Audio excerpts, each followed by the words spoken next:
Hallelujah. और मैं आपका स्वागत करता हूं आज के ब्रॉडकास्ट में, और मुझे यकीन है कि आज के ब्रॉडकास्ट के द्वारा परमेश्वर आपसे बातचीत करेंगे और आज के ब्रॉडकास्ट के द्वारा आप आशीषित होंगे। हम प्रभु का धन्यवाद करते हैं इस समय के लिए और इस माध्यम के लिए कि इसके द्वारा परमेश्वर ने हमें जोड़ा है ताकि हम मिलकर के साथ में आराधना कर सकें और उसके नाम को धन्य कह सके, उसके वचनों से सीख सके। कितनी आशीष की बात है। और मुझे यकीन है जब हम आराधना कर रहे थे तो प्रभु ने आपको ज़रूर आशीषित किया होगा। और अगर आपने अपने जीवन में चंगाई को अनुभव किया है, अगर आपने छुटकारे को अनुभव किया है, अगर आपने प्रभु के स्पर्श को अनुभव किया है, आप आराधना के द्वारा आशीषित हुए, तो ज़रूर से उसको कमेंट्स में लिखें एक गवाही के रूप में, ताकि हम भी उत्साहित हों और इसके द्वारा और भी लोग आशीषित होंगे। तो हम प्रभु का धन्यवाद करते हैं और हम अब प्रभु के वचन की ओर बढ़ेंगे।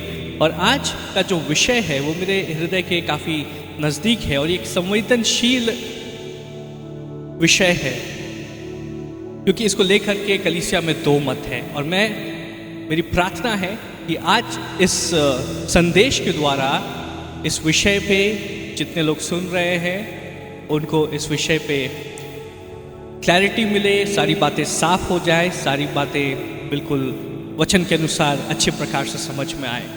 और जो विषय है वो ये है कि क्या परमेश्वर की आत्मा में जब लोग गिरते हैं, या परमेश्वर की आत्मा जब उंडेली जाती है और लोग अलग अलग प्रकार से जब वो व्यवहार करते हैं, कुछ लोग हंसते हैं, कुछ लोग रोते हैं, कुछ लोग ज़मीन पे गिर जाते हैं, तो ये जो कार्य होता है क्या बाइबल उसका समर्थन करता है और क्या सचमुच में ये पवित्र आत्मा की ओर से है?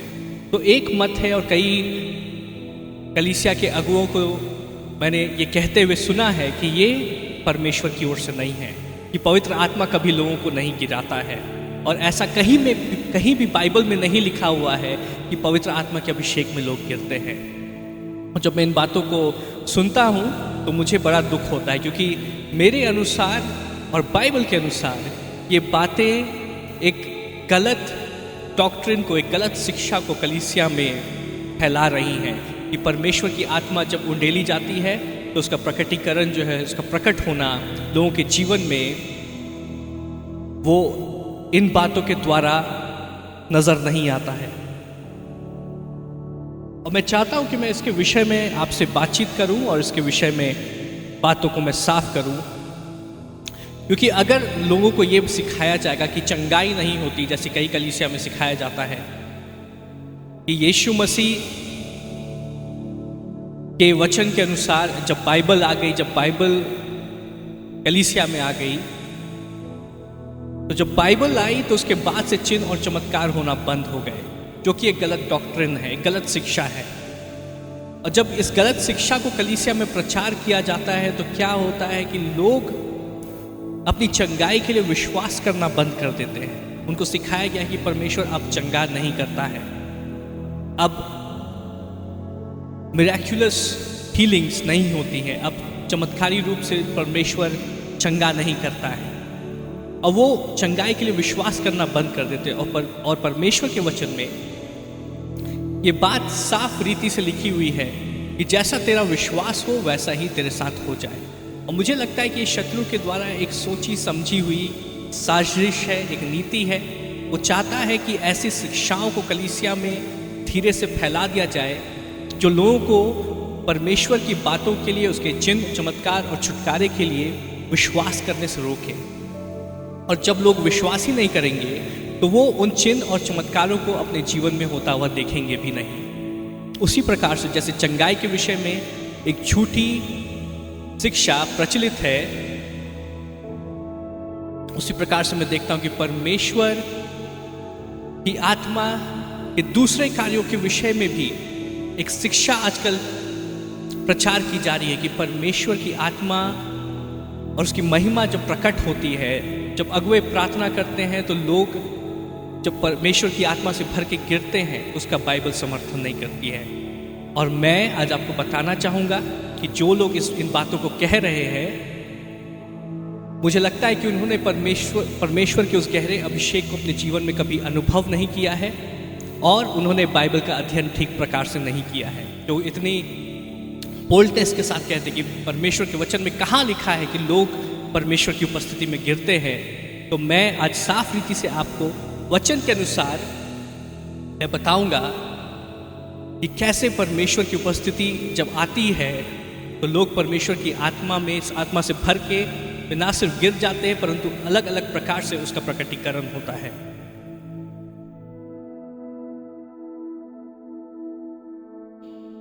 और इन सब बातों का बाइबल समर्थन करती है। हम लोग वचन में जाएंगे।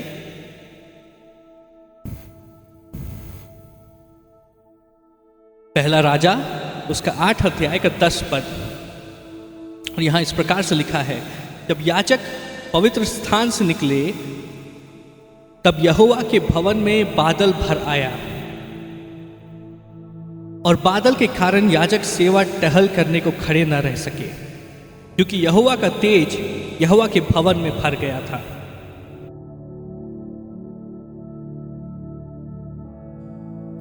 और यहां पे हम देखते हैं कि राजा सुलेमान जब मंदिर को वो परमेश्वर को समर्पित कर रहा था, और याजक उस मंदिर में जब आराधना कर रहे थे, और राजा सुलेमान ने प्रार्थना की कि परमेश्वर उस मंदिर को अभिषिक्त करे, उस मंदिर को परमेश्वर आशीषित करे और ग्रहण करे। और याजक जब उस स्थान में आराधना कर रहे थे, वे पवित्र स्थान से निकले, तब यहोवा के भवन में बादल, परमेश्वर की महिमा का बादल भर गया।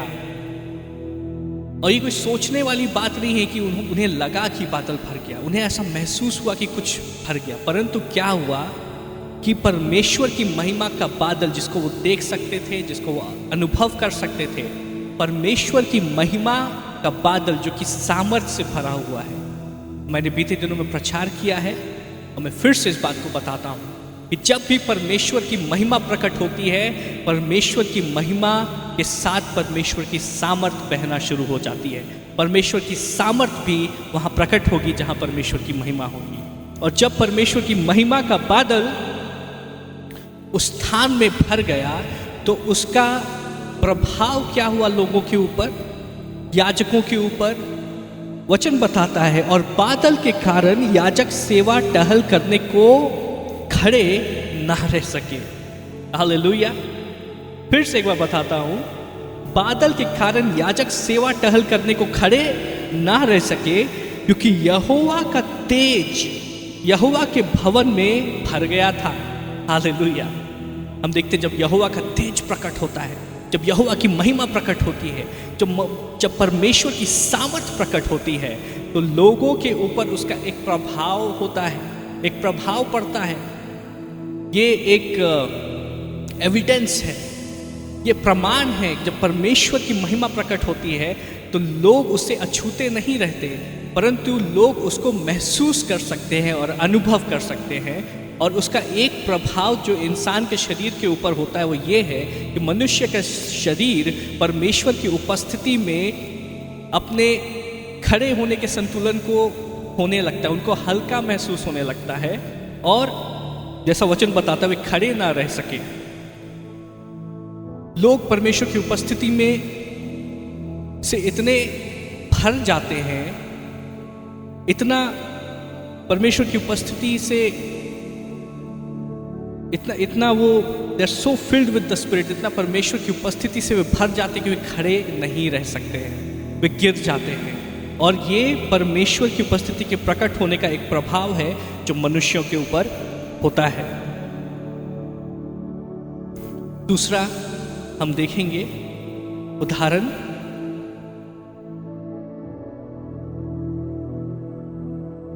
यूहन्ना 18 के 5 पद में। यूहन्ना 18 के 5 पद में इस प्रकार से लिखा है, उन्होंने उसको उत्तर दिया, यीशु नासरी को, और यीशु ने उनसे कहा, मैं ही हूं। और उसको पकड़वाने वाला यहूदा भी उनके साथ खड़ा था। हालेलुया। यहाँ हम देखते हैं कि गतसमनी के बाग में जब यीशु को पकड़ने के लिए सैनिक वहां पे पहुंचे तो यूहन्ना एक खास घटना का जिक्र करता है। एक खास बात का यूहन्ना जिक्र करता है, इसका जिक्र वो इसलिए करता है क्योंकि ये अद्भुत है और इसे वचन में लिखना उसने ज़रूरी समझा। एक खास बात हुई जो कई बार लोग इसको अनदेखा कर देते हैं। और जब सैनिक यीशु मसीह को पकड़ने के लिए गतसमनी के बाग में पहुंचे और वे पूछ रहे थे कि यीशु मसीह कौन है, यीशु मसीह कौन है, यहूदा भी वहां पे मौजूद था। और हम इस बात का ध्यान रखें कि ये जो सैनिक हैं ये कोई साधारण इंसान नहीं है, ये व्यापारी नहीं है, ये विद्वान नहीं है, ये किसी ऑफिस में कार्य करने वाले लोग नहीं, परंतु ये सैनिक हैं, ये युद्ध में लड़ने वाले लोग हैं, ये शरीर से मजबूत लोग हैं। और इन्होंने युद्ध की विभत्सता को देखा है, इन्होंने लोगों से लड़ाई की है, लोगों को इन्होंने मारा होगा और इन्होंने युद्ध में कई लोगों को मरते हुए भी देखा होगा। तो साधारण चीज़ों से ये घबराने वाले, डरने वाले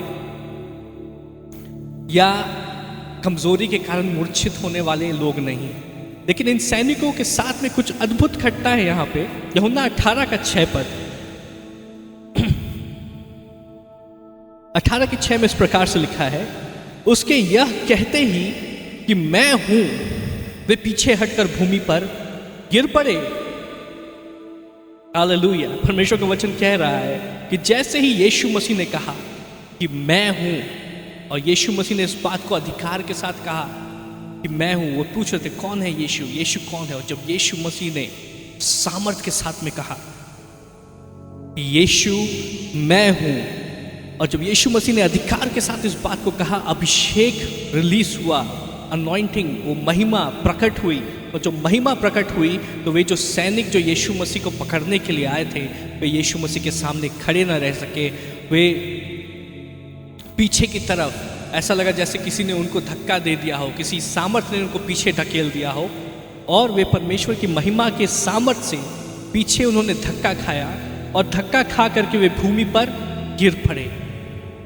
इनका गिरना आराधना में गिरना नहीं था, इनका गिरना मूर्छित होकर गिरना नहीं था, इनका गिरना असमंजस में होकर के गिरना नहीं था, परंतु ये इसलिए गिर गए क्योंकि परमेश्वर की महिमा से इनका आमना सामना हुआ। और परमेश्वर की महिमा की सामर्थ से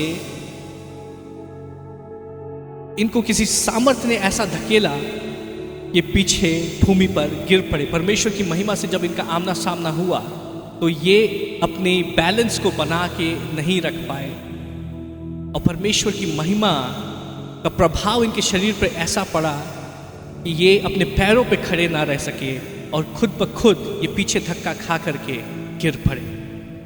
जब ऐसे सामर्थ्य सैनिक, जो बलवान सैनिक हैं, वे भी परमेश्वर की उपस्थिति में खड़े नहीं रह सकते। ये दूसरा उदाहरण है परमेश्वर के वचन से कि परमेश्वर की महिमा जब प्रकट होती है तो लोग परमेश्वर की महिमा के कारण गिर जाते हैं, क्योंकि हमारा इंसानी शरीर, हमारा जो शरीर है वो परमेश्वर की महिमा का प्रभाव इस प्रकार से वो झेल नहीं पाता कि वो अपने पैरों पे खड़ा रहे। हम अपने आप ही परमेश्वर की महिमा से जब हमारा आमना सामना होता है तो लोग गिर जाते हैं। तो पहली बात है कि परमेश्वर अपनी महिमा को प्रकट करता है। परमेश्वर अपनी महिमा को छुपा के रखने वाला परमेश्वर नहीं है, परंतु परमेश्वर अपने आप को प्रकट करने वाला परमेश्वर है। परमेश्वर ने मूसा के सामने आग की छाड़ी के रूप में अपनी उपस्थिति को प्रकट किया, अपनी महिमा को प्रकट किया। परमेश्वर इस्राएलियों के साथ में आग के खंबे के समान चलता था और बादल के रूप में चलता था। परमेश्वर ने उस तरीके से अपने महिमा को प्रकट किया। परमेश्वर अपनी महिमा को प्रकट करने वाला परमेश्वर है। और कई बार जब परमेश्वर अपनी महिमा को प्रकट करता है, सामर्थ्य के साथ में जब परमेश्वर की महिमा आती है तो लोग परमेश्वर की उपस्थिति में खड़े नहीं रह सकते। हम देखते हैं कि मंदिर में, परमेश्वर के मंदिर में याजक परमेश्वर की उपस्थिति के सामने खड़े ना रह सके।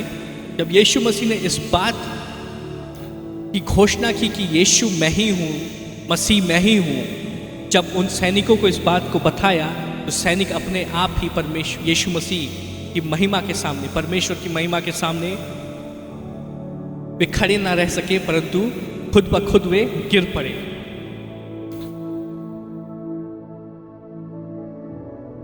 तो हम देखते हैं कि परमेश्वर अपनी महिमा को प्रकट करने वाला परमेश्वर है। तीसरा उदाहरण हम देखेंगे प्रेरितों के काम 26 उसका 13 पद में। और ये वो समय है जब यीशु मसीह का पुनरुत्थान हो चुका है और यीशु मसीह स्वर्ग में जा चुके हैं, वे परमेश्वर पिता के पास जा चुके हैं और पौलुस कलीसिया को सता रहा है। फिर प्रेरितों के काम 26 उसका 13 पद में। तो यहां इस प्रकार से लिखा है, पौलुस अपनी गवाही दे रहा है, तो हे राजा, मार्ग में दोपहर के समय मैंने आकाश से सूर्य के तेज से भी बढ़कर एक ज्योति अपने और अपने साथ चलने वालों के चारों ओर चमकती हुई देखी। तो पौलुस बता रहा है कि कैसे जब वो जा रहा था तो परमेश्वर की सामर्थ के साथ में परमेश्वर से उसका आमना सामना हुआ और उसने खुली आंखों से एक दर्शन को देखा। वो दर्शन देख रहा है कि उसके और उसके साथी जो थे उनके चारों ओर एक प्रकाश चमक रहा था, एक ज्योति चमक रही थी। और जब परमेश्वर की महिमा उनके ऊपर प्रकट हुई, जब उनकी परमेश्वर की सामर्थ पौलुस और उसके साथियों के ऊपर प्रकट हुई, और यहाँ पे हम फिर से इस बात को ध्यान रखें कि पौलुस एक बलवान व्यक्ति था और वो युद्ध कौशल में निपुण था और उसके साथ में जो सैनिक चल रहे थे वे भी युद्ध कौशल में निपुण थे। ये सामर्थी लोग थे, ये कमजोर लोग नहीं थे जो किसी बात से डर के घबरा के गिर जाए। और ये अपने घोड़ों पर जब जा रहे थे और परमेश्वर का तेज, परमेश्वर की सामर्थ जब इनके ऊपर चमकी, तो क्या हुआ? प्रेरितों के काम 26 का 14 पद में हम देखते हैं, और जब हम सब भूमि पर गिर पड़े तो मैंने इब्रानी भाषा में मुझसे यह कहते हुए यह शब्द सुना कि हे शाऊल, तू मुझे क्यों सताता है? पहने पर लात मारना तेरे लिए कठिन है। यहां हम देखते हैं कि पौलुस के ऊपर और उसके साथियों के ऊपर जब परमेश्वर का तेज चमका, जब परमेश्वर की सामर्थ से उनका आमना सामना हुआ, जब परमेश्वर की महिमा से उनका आमना सामना हुआ, तो उसका प्रभाव क्या हुआ उनके ऊपर? वे भी अपने पैरों पे खड़े ना रह सके, परंतु वे अपने आप ही गिर पड़े। और जब पौलुस गिर गया तब उसने यीशु मसीह की आवाज को सुना, यीशु मसीह ने उससे बातचीत की और उसका परिणाम क्या हुआ कि पौलुस का जीवन हमेशा के लिए बदल गया। तो हम देखते हैं यहां पे कि परमेश्वर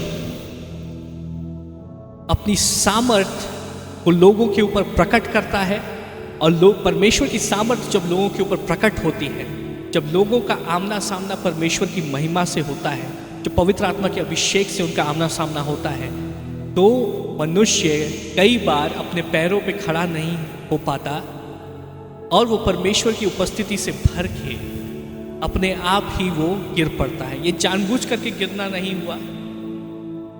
कई लोग जानबूझ करके भी गिर जाते हैं कलीसिया में, कई लोग इमोशन से भर के गिर जाते हैं। उनके विषय में मैं बातचीत नहीं कर रहा हूँ। मैं बातचीत कर रहा हूँ उनके विषय में जो सचमुच परमेश्वर की उपस्थिति से भर करके और वे अपने पैरों पे खड़े नहीं हो पाते और वे परमेश्वर की उपस्थिति से भर कर खुद ब खुद गिर जाते हैं। और ये जो प्रकटीकरण है उसमें सच्चाई है, तो ये जो सचमुच का प्रकटीकरण है उसका मैं समर्थन कर रहा हूं, उसके विषय में मैं बोल रहा हूं।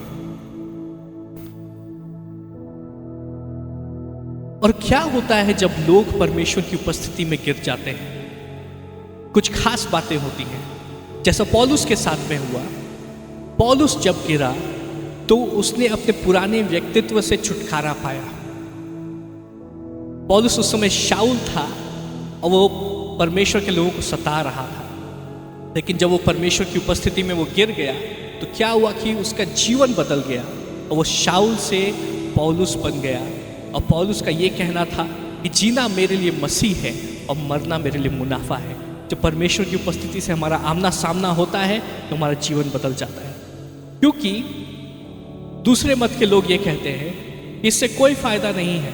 जब लोग परमेश्वर की उपस्थिति में गिरते हैं उससे क्या फायदा है?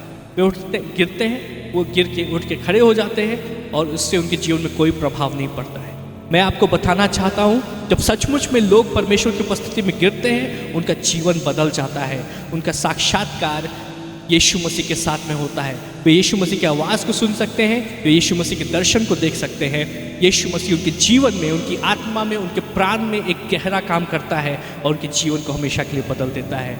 उनके जीवन में छुटकारा होता है, उनके जीवन में चंगाई होती है।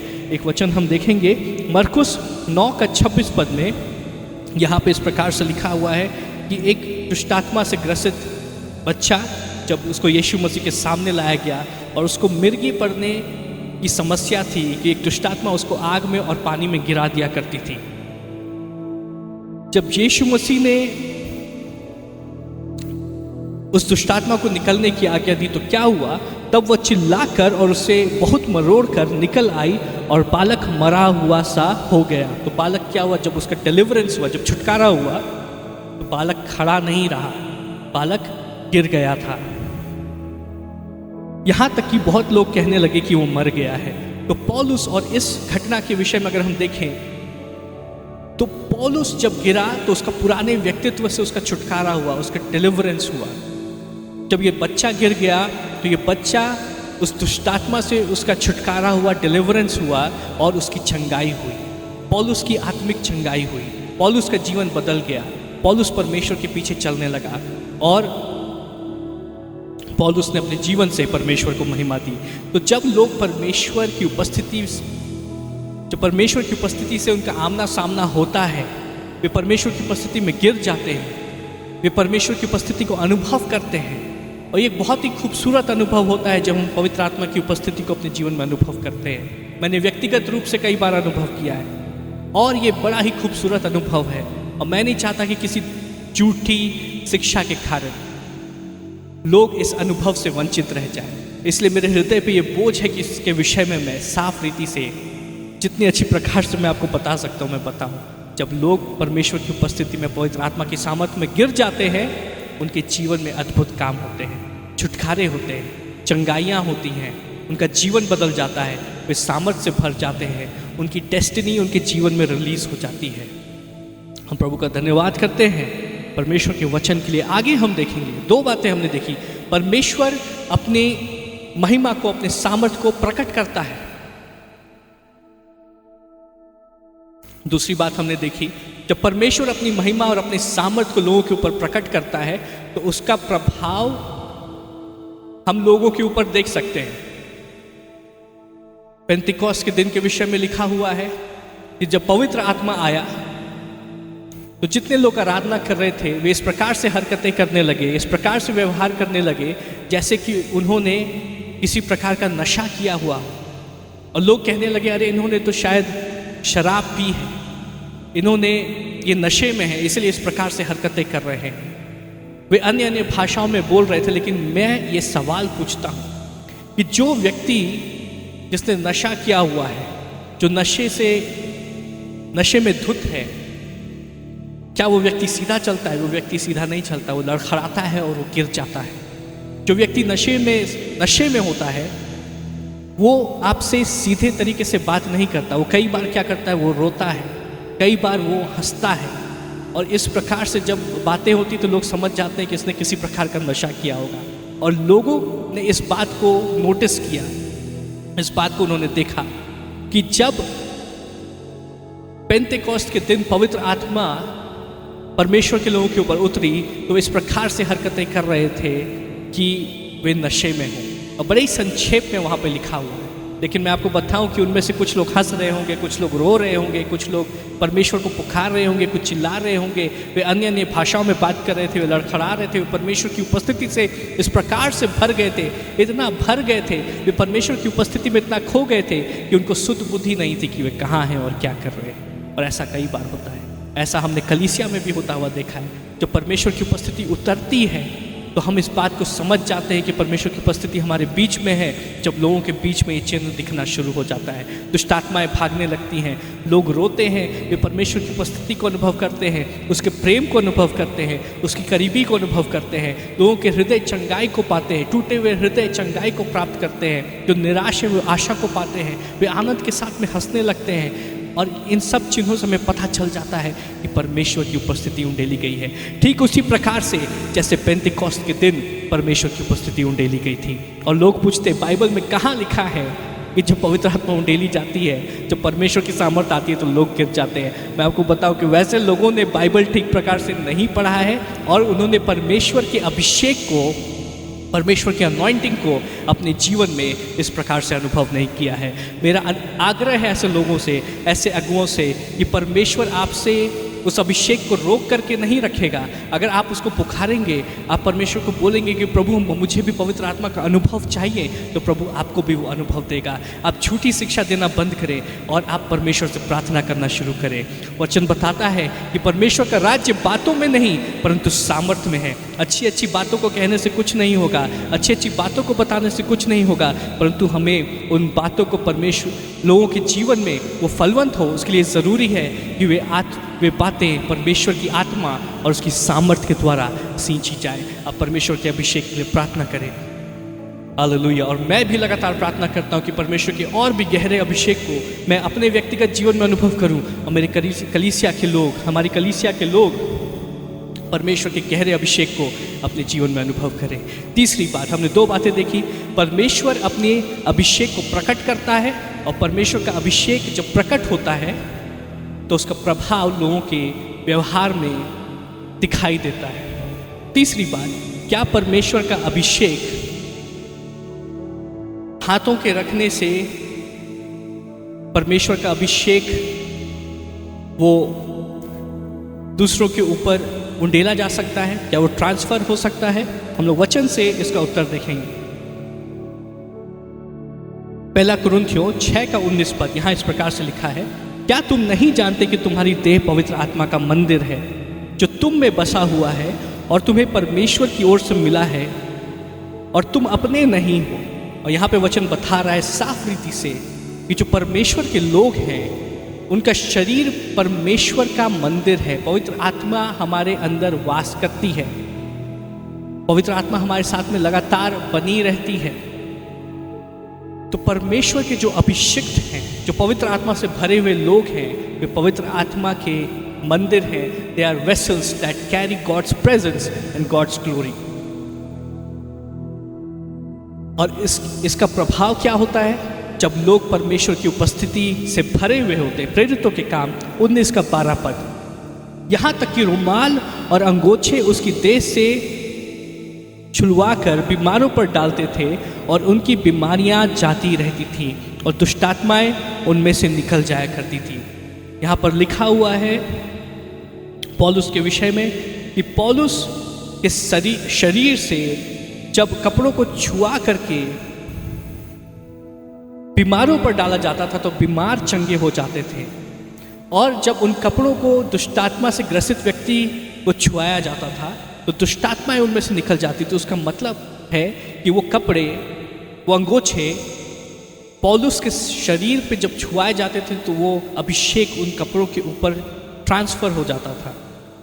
और जब उस कपड़े को उस बीमार या उस दुष्टात्मा से ग्रसित व्यक्ति के ऊपर छुआया जाता था तो वो बीमार व्यक्ति चंगा हो जाता था और दुष्टात्मा उसको छोड़ के भाग जाती थी। चंगाई होती थी और छुटकारा होता था, क्योंकि वो अभिषेक उस कपड़े के द्वारा, वो कपड़ा मीडियम हुआ, उस कपड़े के द्वारा वो ट्रांसफ़र हो जाती थी। मतलब अब अभिषेक वो ट्रांसफ़र हो सकता है, अभिषेक बह सकता है।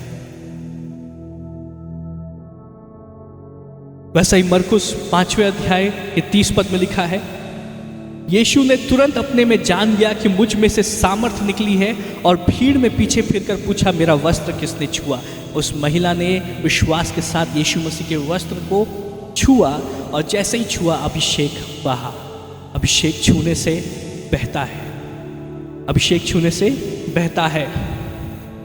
2 तीमुथियुस 1 अध्याय का 6, इसी कारण मैं तुझे सुधि दिलाता हूं कि तू परमेश्वर के उस वरदान को जो मेरे हाथ रखने के द्वारा तुझे मिला है चमका दे। यहां पे पौलुस तिमोथी को कह रहा है कि पौलुस ने जब तिमोथी के ऊपर हाथ रख के प्रार्थना की तो अभिषेक बहा, अभिषेक ट्रांसफर हुआ। और जब अभिषेक ट्रांसफर हुआ तो तिमोथी के अंदर जो आत्मिक वरदान थे वे उजागर हुए, वे दिखाई देने लगे। और पौलुस कह रहा है कि उन आत्मिक वरदानों को तुम चमका दो, उन आत्मिक वरदान को परमेश्वर की महिमा के लिए चमका दो। यहाँ फिर से देखते हैं कि जब परमेश्वर के लोगों के वस्त्रों के द्वारा, यहाँ तक कि उनकी बातों के द्वारा, लेकिन अभी हम खास तौर से देख रहे हैं कि छूने से कैसे अभिषेक बहता है।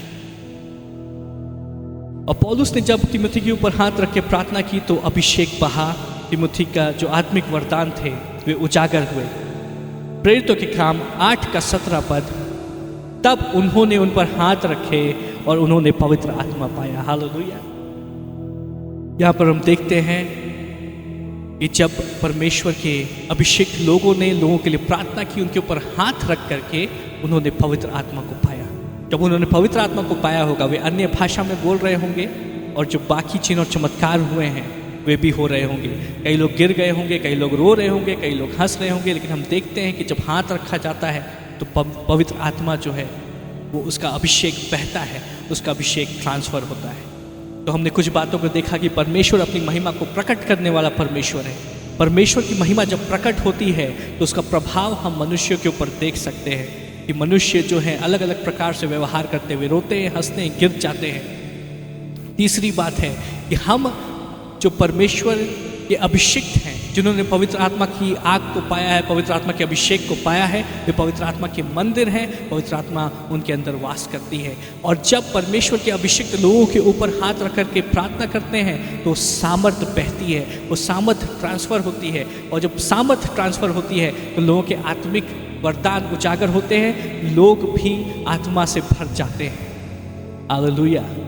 और जब लोग आत्मा से, इसीलिए हम देखते हैं कि कई अगुए जब हाथ रख के प्रार्थना करते हैं तो लोग गिर जाते हैं। अब मैं ऐसे अगुओं के विषय में या उनको मैं डिफेंड नहीं करना चाहूँगा जो लोगों को धक्का देके गिराते हैं। या कई बार मैंने ऐसा भी देखा है कि पवित्र आत्मा के अभिषेक को लेकर के लोग, ऐसा लगता है कि कोई किसी प्रकार का परफॉर्मेंस कर रहे हैं। पवित्र आत्मा के अभिषेक को हमेशा आदर के साथ में, पवित्र आत्मा के अभिषेक को हमें आदर देना और महिमा देना जरूरी है। और लेकिन ये इन बातों को कम नहीं करती, जो वचन कहता है उन बातों को झुठला नहीं सकती कि जब पवित्र परमेश्वर के अभिषेक लोग हाथ रख के प्रार्थना करते हैं तो पवित्र आत्मा की सामर्थ बहती है, लोग अभिषेक से भर जाते हैं, लोग अभिषेक में गिर जाते हैं, उनका साक्षात्कार परमेश्वर के साथ में होता है, यीशु मसीह के साथ में होता है। वे यीशु मसीह के वचनों को सुन सकते हैं, वे उनका जीवन बदल जाता है और वे चंगाई को प्राप्त करते हैं। मैंने आज वचन से बताया, कई लोग पूछते कहाँ वचन में लिखा हुआ है, और आज मैंने आपको बताया वचन में बड़ी साफ रीति से लिखा हुआ है कि जब अभिषेक बहता है तो परमेश्वर के अभिषेक में लोग खड़े नहीं रह पाते हैं, और जब अभिषेक बहता है उसके प्रभाव में लोगों की जिंदगियां बदल जाती है। जब परमेश्वर की महिमा से हमारा आमना सामना होता है तो जिंदगियां बदल जाती है। इसके बाद भी कई लोग इसको मानने को तैयार नहीं होंगे क्योंकि वे डिबेट को जीतना चाहते हैं।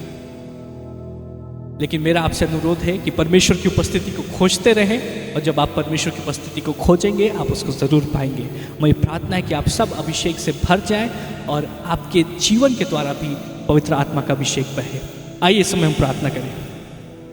धन्यवाद करते परमेश्वर तेरी सुंदर उपस्थिति के लिए, आज के वचन के लिए। प्रभु मैं प्रार्थना करता हूँ कि इस वचन से प्रभु तेरे लोगों के जीवन में एक क्लैरिटी आए, प्यारे प्रभु जी, सारी बातें साफ हो जाए, और प्रभु तेरे लोग तेरी उपस्थिति को खोजने वाले हों, तेरी उपस्थिति से वे भर जाए। प्रभु इस समय जब वे हमारे साथ प्रार्थना करें तो उनको छू ले परमेश्वर, उनको अपनी आत्मा से भर दे, उनका जीवन बदल जाए, वे तेरी करीबी को अपने जीवन में अनुभव करें और उनका जीवन प्रभु तेरी महिमा के लिए हो। हालेलुया। प्रभु हम प्रार्थना करते हैं कि इस शिक्षा को प्रभु तू ज़्यादा से ज़्यादा लोगों को बता, और जो झूठी शिक्षा है प्रभु उसको प्रभु तू रोक और उसको ख़त्म कर, ताकि प्रभु कलीसिया तेरे वचन के नॉलेज में, तेरे अभिषेक में, फिर प्रभु जी तेरे वचन के ज्ञान में बढ़ती जाए और तेरी प्रेम की और तेरी सामर्थ्य की भरपूरी को अपने जीवनों में वो अनुभव कर सके। कलीसिया एक सामर्थी कलीसिया हो और तेरी महिमा के लिए हो। परमेश्वर हम तेरा धन्यवाद करते हैं। जितने लोग हमारे साथ आज आराधना कर रहे हैं उन सबको मैं तेरे नाम से आशीषित करता हूँ। लाइट मिनिस्ट्री के सभी लोगों को प्रभु मैं तेरे नाम से आशीषित करता हूँ। प्रार्थना करता हूँ प्रभु तेरा लहू उनके जीवन के ऊपर लगा रहे। प्रभु प्रार्थना करते तेरी सुरक्षा उनके जीवन के ऊपर बनी रहे। इस क्लेश के समय प्रभु तो अपने लोगों को संभाल, उनको सुरक्षित रख। हालेलुया। प्रभु उनको आशीषित कर और उनको दूसरों के लिए भी एक आशीष का कारण बना। हालेलुया। हमारे पार्टनर्स के लिए हम तेरा धन्यवाद करते हैं। उनको प्रभु मैं तेरे नाम से आशीषित करता हूँ जो कि हमारे साथ में विश्वास योग्यता के साथ में खड़े हैं। हम धन्यवाद करते हैं परमेश्वर कि तूने उनके हृदय में डाला कि वो हमारे साथ में खड़े रहे और उनके कारण प्रभु हम पूरी विश्वास योग्यता के साथ में हम सेवकाई को कर पा रहे हैं। हम तेरा धन्यवाद करते प्रभु। मैं प्रार्थना करता हूँ अपने वचन के अनुसार तो उनको आशीषित कर और प्रभु जो वाचा या आशीषें उनके जीवन में रिलीज कर 30 गुना 60 गुना और 100 गुना वो आशीषित होने पाए।